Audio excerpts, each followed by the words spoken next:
saya ada tugas dari PBP untuk mewawancarai kepala sekolah. Jadi di sini ada 8 pertanyaan. Siap untuk dijawab, Mas? Satu, itu selama ini bagaimana Ibu dapat mengidentifikasi kasus-kasus yang merupakan dilema etika atau rujukan moral? Berdasarkan kasus, apabila terjadi dilema etika atau rujukan moral yang sama-sama, maka tidak ada rujukan moral dalam kasus tersebut yang menjadi pelanggaran hukum, sehingga untuk mengidentifikasinya antara etika dan rujukan moral perlu dilihat dari kasus pilihan yang berbeda. Selama ini bagaimana Ibu menjalankan pengambilan keputusan di sekolah Ibu, terutama untuk kasus di mana ada dua kepentingan yang sama-sama benar atau sama-sama mengandung nilai kebajikan?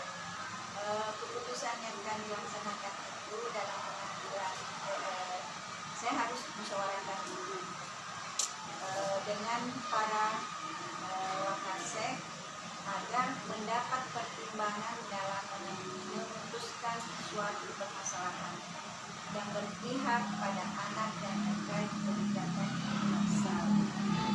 Langkah-langkah atau prosedur seperti apa yang biasa Ibu lakukan selama ini?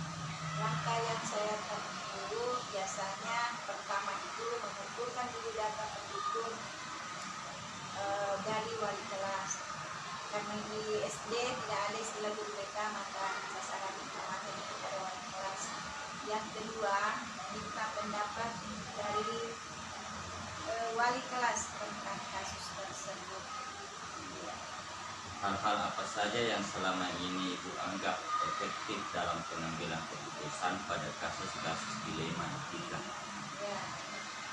Yang saya anggap efektif dalam pengambilan keputusan itu adalah adanya komunikasi dengan guru di sekolah. Hal apa saja yang selama ini merupakan tantangan dalam pengambilan keputusan pada kasus-kasus dilema etika? Tantangan pada pengambilan keputusan itu jika dihadapkan dengan persoalan yang melibatkan kemanusiaan, yaitu pengambilan keputusan yang kedua itu dari kedua belah pihak tidak menerima.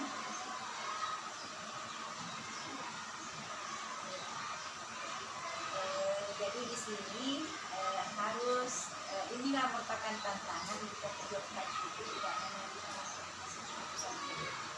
Apa yang Ibu miliki sebuah tata kala atau jadwal tertentu dalam sebuah penyelesaian kasus dilema etika? Apakah Ibu langsung menyelesaikan di tempat atau memiliki sebuah jadwal untuk menyelesaikannya? Bentuk atau prosedur seperti apa yang Ibu jalankan? Dari hal ini tidak ada jadwal khusus, namun saya mengkondisikan di mana ada waktu yang tepat menyampaikan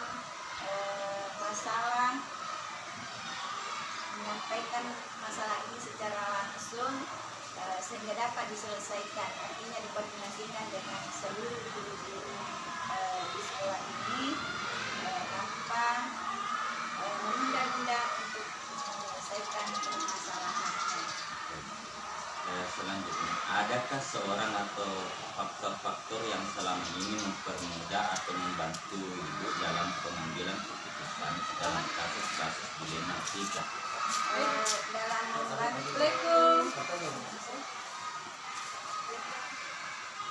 Dalam membantu mempermudah pengambilan keputusan itu adalah tergantung dari permasalahan, artinya ada yang permasalahan berat, sehingga bagaimana cara melakukan suatu keputusan sehingga bisa menjadi baik.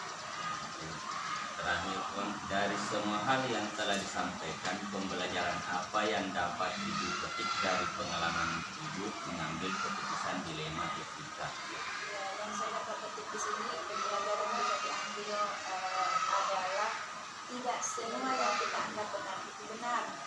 namun kadang harus dilihat dari berbagai sisi sehingga keputusan itu tidak berpihak pada murid dan tidak merugikan beberapa pihak. Jadi akhirnya dapat terselesaikan dengan baik. Terima kasih Puan atas waktunya. Assalamualaikum warahmatullahi wabarakatuh. Sama-sama, dan semoga kegiatan kita ini dapat sukses insya Allah.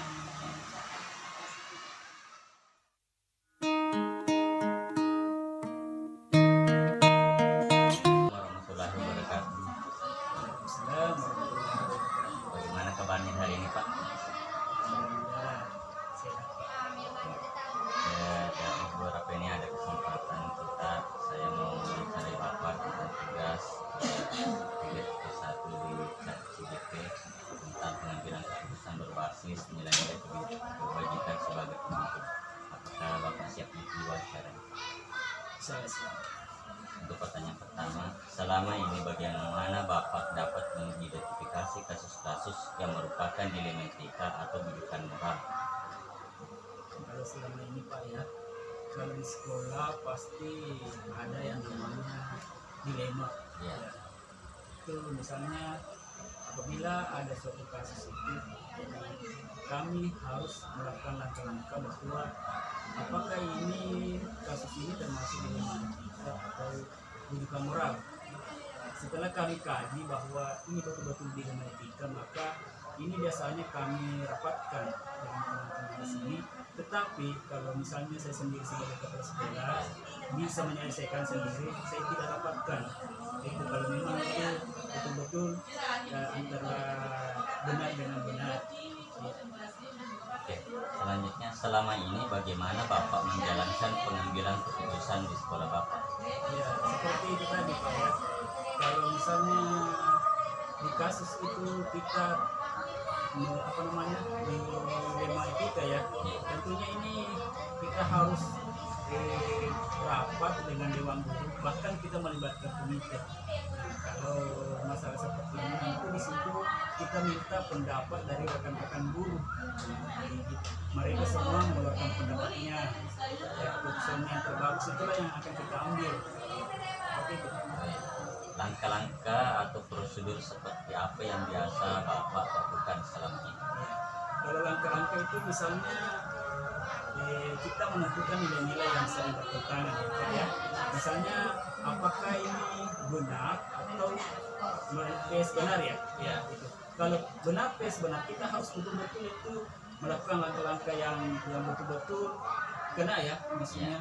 Kemudian menentukan siapa yang terlibat dalam situasi tersebut, ya, kemudian menentukan fakta-fakta yang terjadi, kemudian kita melakukan prinsip, ya, resolusi, kemudian kita membuat keputusan tadi ya, kita rapat dengan dewan guru, disitulah keputusan kita apa yang terbaik itu yang akan kita jalankan.